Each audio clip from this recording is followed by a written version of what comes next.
이스라엘 백성들이 가나안 입성을 앞두고 시딤이라는 곳에서 최후 전열을 가다듬습니다.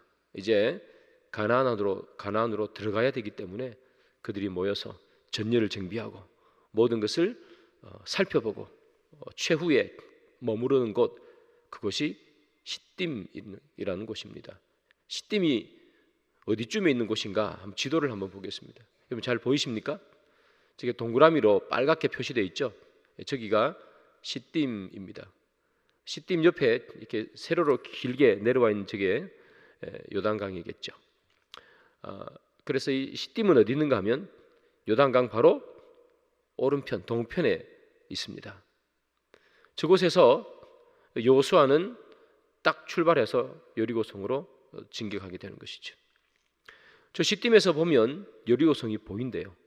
그러니까 요단강 바로 근처에 있는 것이고 이제 가나안 바로 앞에 와 있는 것입니다. 시딤, 이 장소는 약속의 땅에 들어가기 직전에 있는 곳입니다. 그래서 그곳에 머무르는 이스라엘 백성들은 이제 곧 가나안 백성들과 전투를 치러야 하죠. 그래서 긴장이 딱 가지고 정신을 바짝 차려야 하는 곳, 그리고 그들의 몸도 마음도 무장해야 하는 곳, 그리고 하나님께 주시는 그런 약속의 땅이기 때문에 하나님의 긍휼을 바라며 영적으로 정결하고 그리고 영적으로 깨끗함을 가져야 하는 것, 그것이 바로 시딤이죠.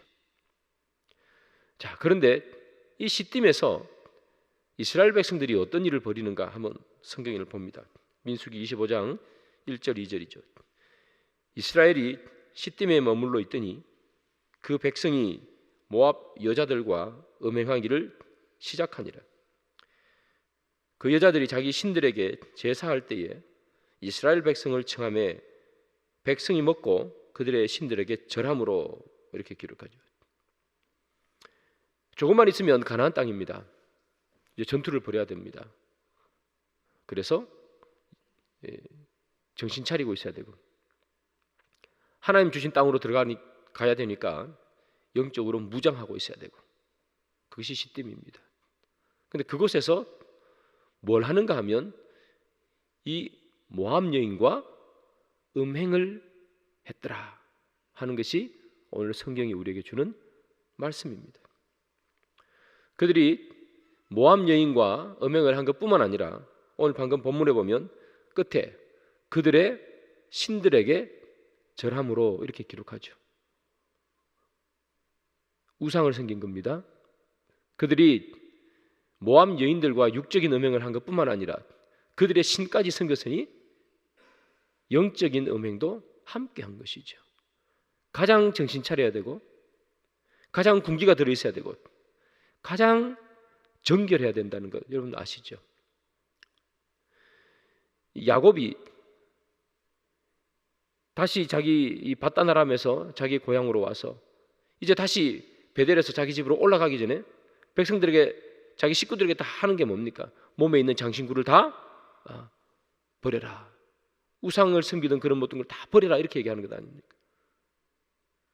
왔던 곳으로 다시 자기 집으로 다시 가기 위해서 몸에 있는 것을 다 떼어내고 우상 다 버리고 가야 되는 거죠. 그런데 지금 가장 경건하고 가장 긴장해 있어야 될 이때에 이스라엘 백성들이 영적인 육적인 음행을 합니다. 왜 그랬을까? 40년을 돌아왔지 않습니까? 40년을 광야 생활했습니다. 얼마나 지긋지긋했겠습니까? 40년을 광야 생활했다. 매일 떠돌아다녔다. 정착하지도 못했다. 여러분, 정착하지 못하면 농사를 지을 수 없잖아요. 그러니까 그들이 뭘 먹고 살았습니까? 만나 먹고 살았잖아요.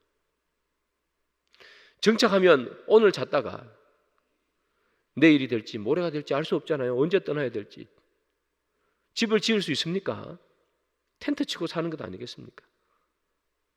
뭐 가재도구가 뭐가 많이 필요하겠습니까? 오늘 떠나야 되고 내일 떠나야 될지 언제 떠나야 될지 모르는데 가재도구를 챙길 수 있겠습니까? 최소한만 가지고 떠나야 되는 것도 아니겠습니까? 그 불편한 삶을 40년을 살았습니다. 이제 곧 가나안 땅에 들어갑니다. 근데 왜 그들은 그 가나안 땅에 들어가야 돼?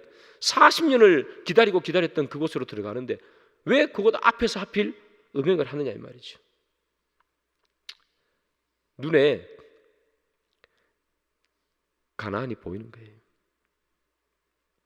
아까 제가 시딤 지도 보여드렸죠. 요단강 바로 오른편에 있습니다. 이렇게 보면 여리고성이 보입니다. 아, 저기 가나안 땅이네. 몇 발자국만 걸어가면 이제 가나안이네.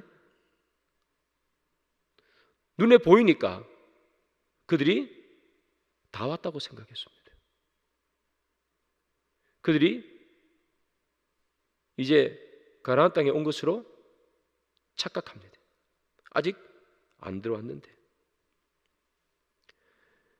이스라엘 남자들 광야를 다니면서 나름대로 금욕 생활을 했겠죠. 모압 여인을 보았습니다. 마음을 뺏겼습니다. 그런데 그 모압 여인들이 맛있는 음식도 가지고 왔네요. 그들이 광야에서 먹은 게 뭡니까? 만나나 먹었잖아요. 처음에는 맛있었지만 나중에는 맛있는 것도 맨날 먹으면 맛없죠. 그런데 그 여인들이 맛있는 음식을 가지고 왔어요. 마음을 다 뺏겨버렸습니다. 아직 다 온 것 아닌데, 아직 가야 할 길이 먼데 그들은 다 왔다고 착각했습니다. 목적지가 눈앞에 보이니까 마음이 풀어졌습니다. 이제 조금만 가면 되는데 뭐. 여러분, 이 사건을요 바울이 고린도 전서에서 언급해요. 여러분, 고린도 교회는 음행으로 유명한 교회 아닙니까? 그죠? 음행으로 유명한 이 고린도 교회 성도들에게 바울이 고린도 전서에서 너희 조상 이스라엘 백성들이 광야에서 음행하다가 많이 죽었어, 이렇게 쓰는 구절이 있어요. 고린도전서 10장 8절인데요. 그들 중에 어떤 사람들이 음행하다가 하루에 2만 3천 명이 죽었나니 우리는 그들과 같이 음행하지 말자, 이렇게 말해요. 너희 조상이 광야에서 음행하다가 2만 3천 명이나 죽었어. 너희들 지금 그렇게 음행해가지고 되겠어? 음행하지 말자, 이렇게 말하는 거예요. 여러분, 바울이 이 글을 쓴 이유는 바로 이겁니다. 음행하지 말자. 그러면 왜 그들이 음행했을까? 이걸 바울이 쓰고 싶은 거예요. 왜 음행했을까? 방금 고린도서 10장 8절 읽었죠? 10장 12절에 왜 그들이 음행했는지를 기록하고 있어요. 그런즉 선줄로 생각하는 자는 넘어질까 조심하라. 이스라엘 백성들이 광야에서 넘어진 이유는 선줄로 생각했기 때문이에요. 선줄로. 다 왔다고 생각했다는 이야기예요. 선거 아닌데, 아직 선거 아닌데 다 왔다고, 다 온 것 아닌데. 야구 좋아하시는 분은 아마 한 번쯤은 들어봤을 야구의 유명한 명언이 있습니다. 끝날 때까지 끝난 것이 아니다. 아직 안 왔는데, 가나안 땅에 발도 한 발걸음 들이지 않았는데 다 온 것 같아요. 그래서 뭐예요? 선줄로 생각한 거예요. 다 왔다. 여러분, 결승점에 골이 나면 좀 쉬지 않습니까? 그죠? 여러분, 마라톤 같은 거 이게 보면 마라토너들이 42.195km를 쭉 달리다가 마라톤 지점에 딱 골이 내요. 그러면 털썩 주지 않고 쉬죠. 100m 달린 사람도 마찬가지고. 그런데 결승 테이프를 자기 몸으로 밀고 들어오기 직전까지는 끝까지 달려요. 밀고 들어오고 난 다음에 쉬는 겁니다.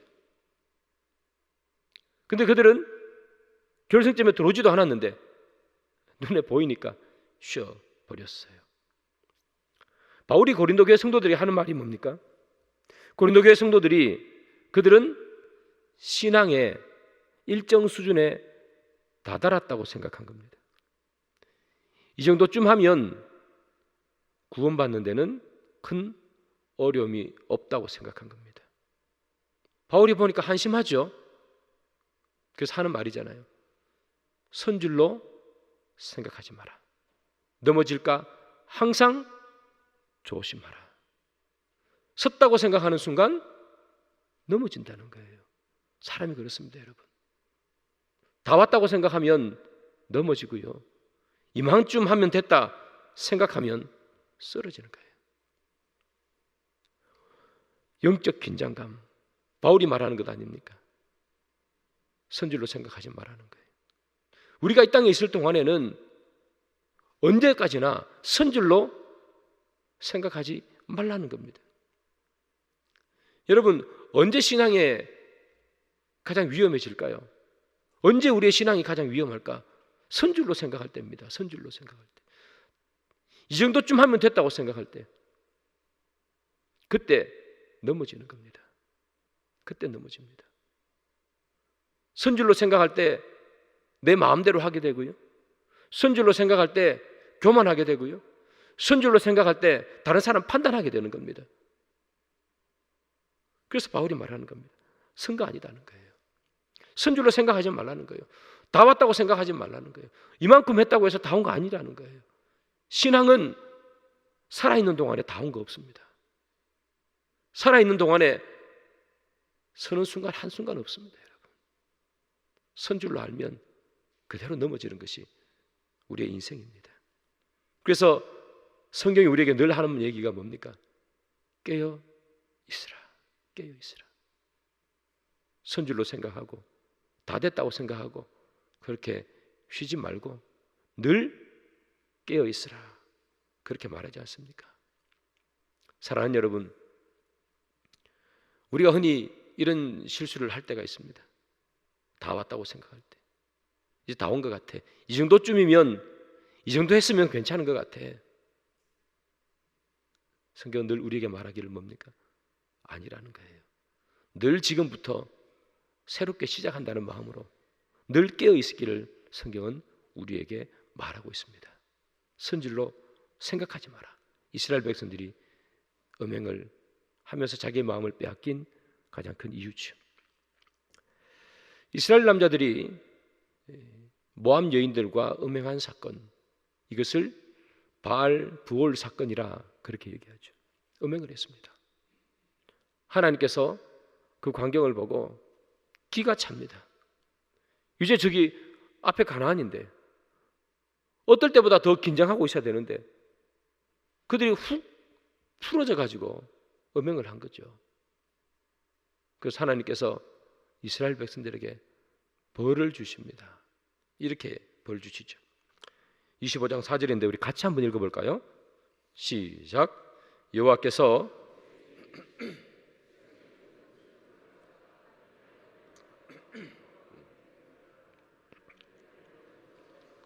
이스라엘에게서 떠나리라. 저기 괄호의 모든이라는 단어는 여러분 성경에는 없습니다.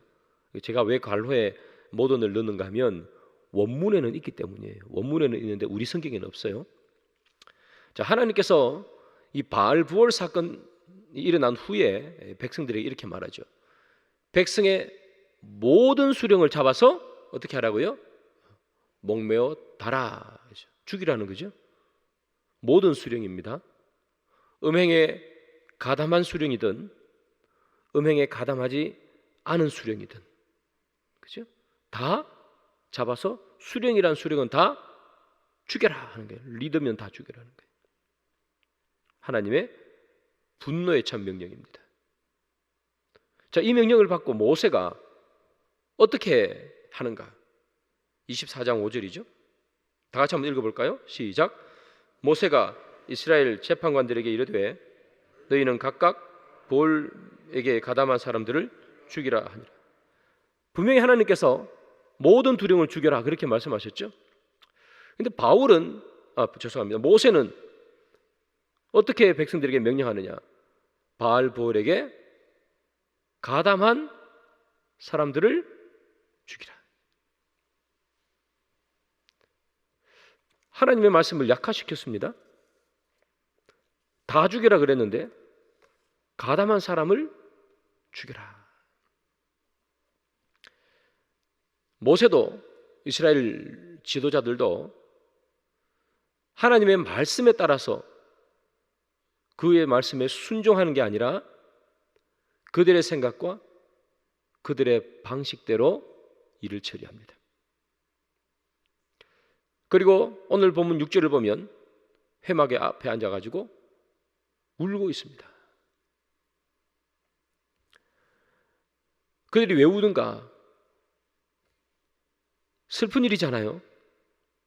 하나님 앞에 범죄한 게 슬프고, 그리고 어쨌든 범죄했지만 자기들과 잘 아는 사람들이기 때문에 사람들은 어쨌든 범죄에 가담한 사람을 죽여야 되니까 죽이고 있으니까 슬프고, 이런 일이 일어난 게 슬프겠죠. 그래서 울고 있는 거예요. 여러분, 우는 것은 회개하는 것이 아닙니다. 진정한 회개는 우는 게 아닙니다. 우리가 착각하는 것 중에 하나입니다. 울면서 내 죄를 고백하면 그것을 회개했다고 우리는 착각합니다. 우는 건 회개가 아닙니다. 회개의 시작일 수는 있습니다.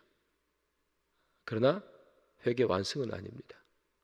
회개 완성은 하나님의 말씀에 순종해서 내 삶이 바뀌는 게 회개 완성입니다. 죽여라. 그러면 다 죽여버리고 다시는 음행의 발걸음을 들이지 않을 때 그게 회개한 겁니다. 회막문 앞에 앉아서 아이고 우리가 어떻게 이렇게 됐느냐, 어떻게 하다가 우리가 이렇게 이런 일을 범하게 됐느냐, 울고 앉아 있는 건 회개가 아니라는 이야기예요. 하나님의 말씀에 순종도 안 하고 울고 있는데 그게 어떻게 회개입니까? 다시 한번 말씀드립니다. 여러분, 회개는 우는 게 아닙니다. 삶이 바뀔 때 진짜 회개입니다. 울면 뭐합니까? 그 다음날 또 일어나서 또 죄를 지으면 그게 어떻게 회개가 되겠습니까? 안 하는 것보다 나을 수도 있겠습니다만 우는 건 진정한 회개가 아니에요.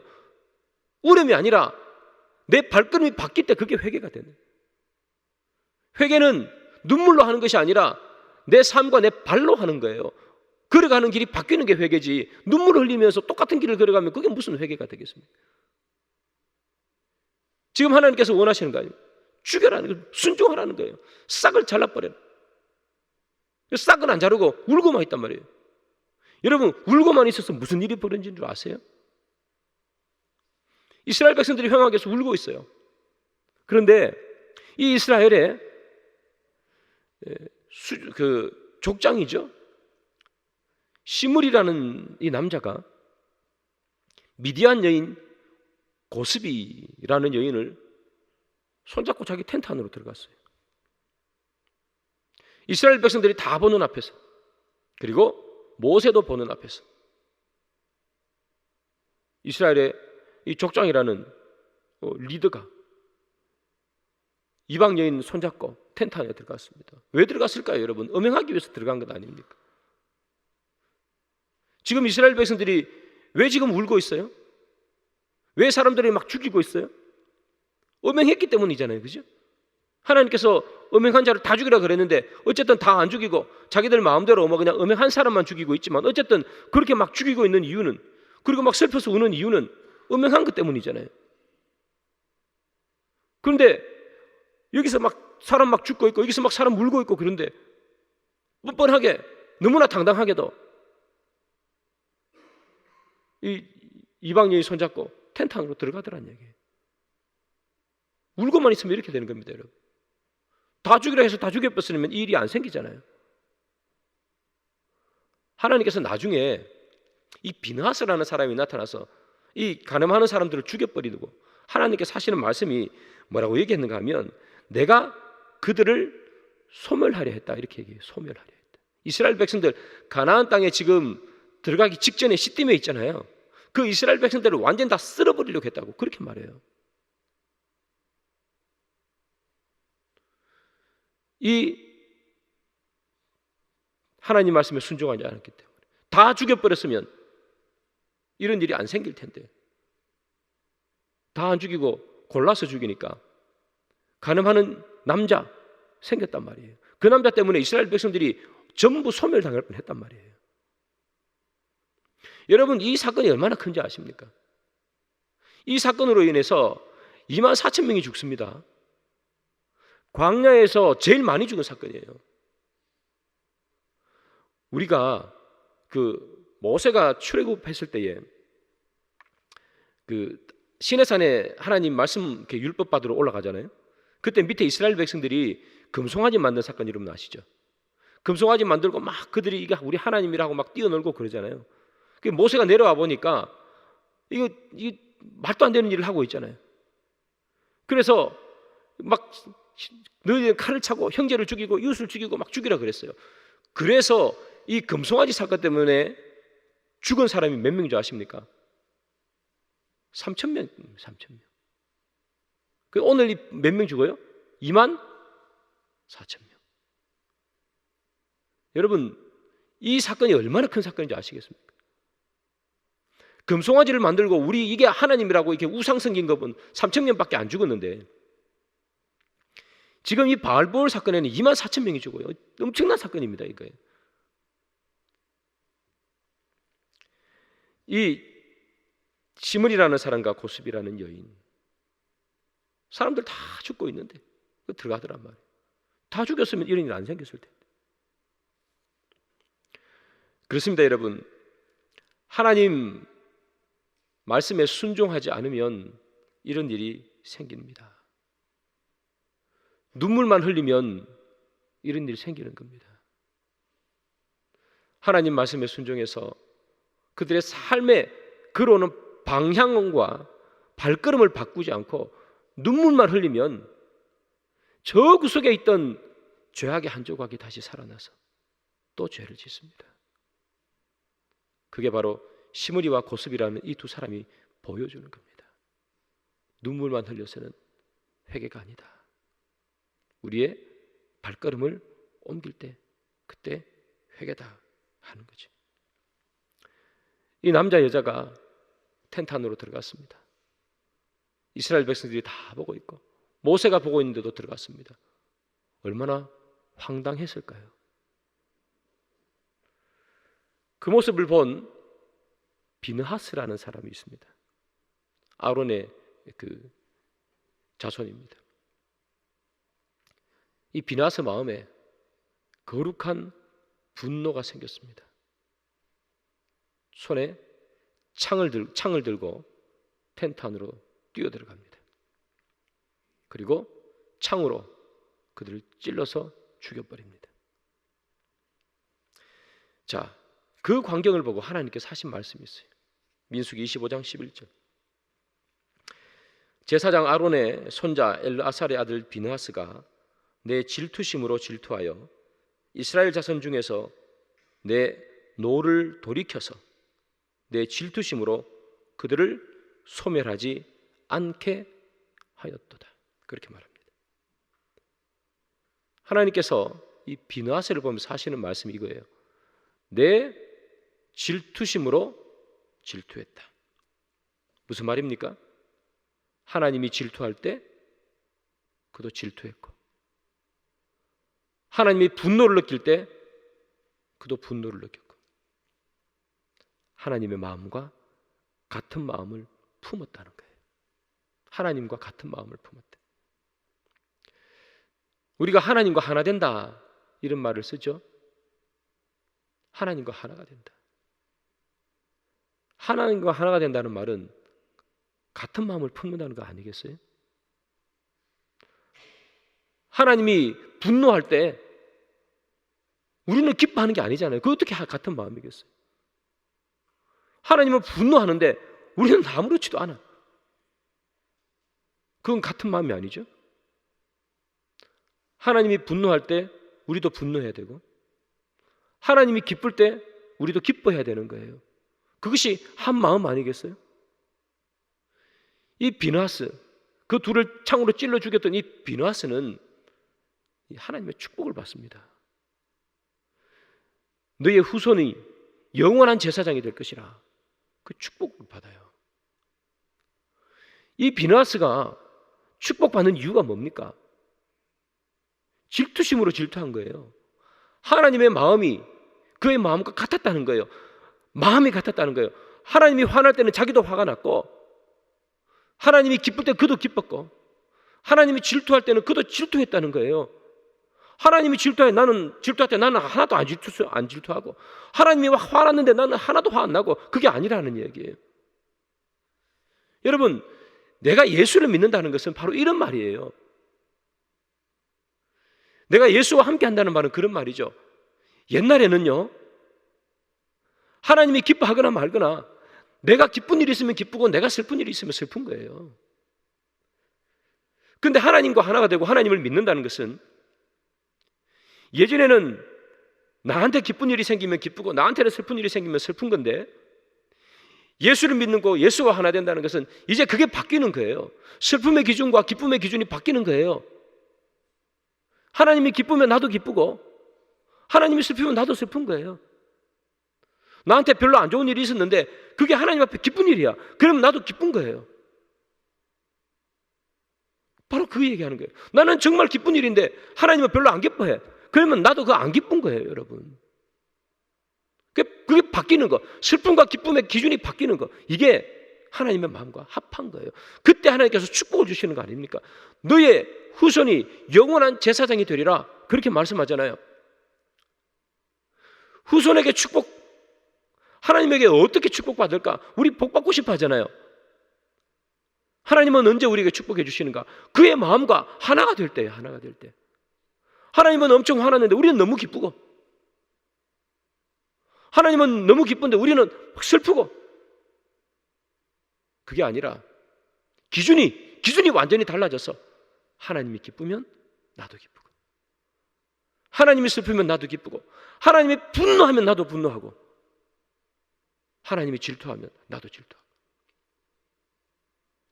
그때 하나님이 복을 주시는 거예요. 여러분, 축복은 먼 데 있지 않습니다. 하나님의 마음과 하나가 될 때, 그때 하나님께서 우리에게 축복해 주시는 겁니다. 왜 그런가? 하나님께서 우리를 볼 때 하나님의 마음을 알아주니까요.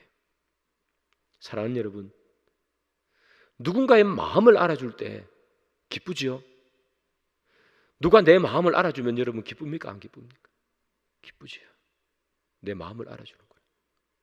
다른 사람 다 오해해도 정말 저 사람은 내가 왜 그렇게 했는지, 그래, 넌 진짜 이해하겠어.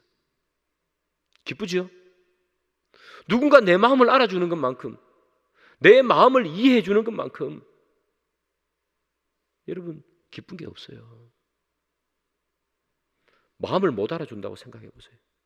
여러분, 우리 살면서 부부 가운데 부부가 제일 상대방 배우자에게 섭섭할 때가 언제입니까? 마음을 못 알아줄 때 아닙니까? 마음을 못 알아줄 때. 마음만 알아주면 참 좋은데 내 마음을 몰라주더란 말이에요. 얼마나 섭섭해요. 내 마음을 알아주면 모든 걸 다 해줄 수 있는 그런 마음이 생기잖아요. 하나님의 마음을 알아주니까 하나님이 기쁜 거예요.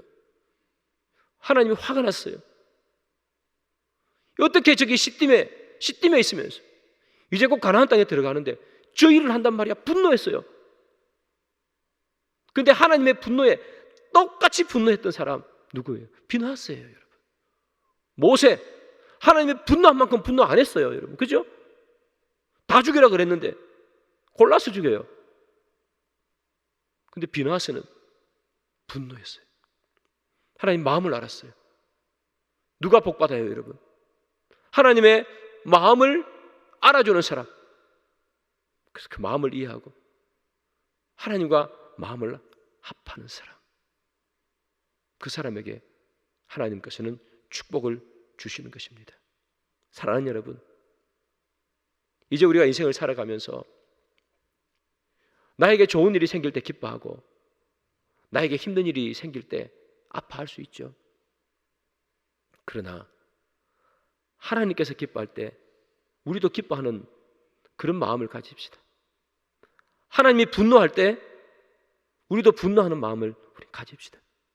그때 하나님께서 우리에게 축복해 주시는 줄 믿습니다. 오늘 말씀의 결론을 맺습니다.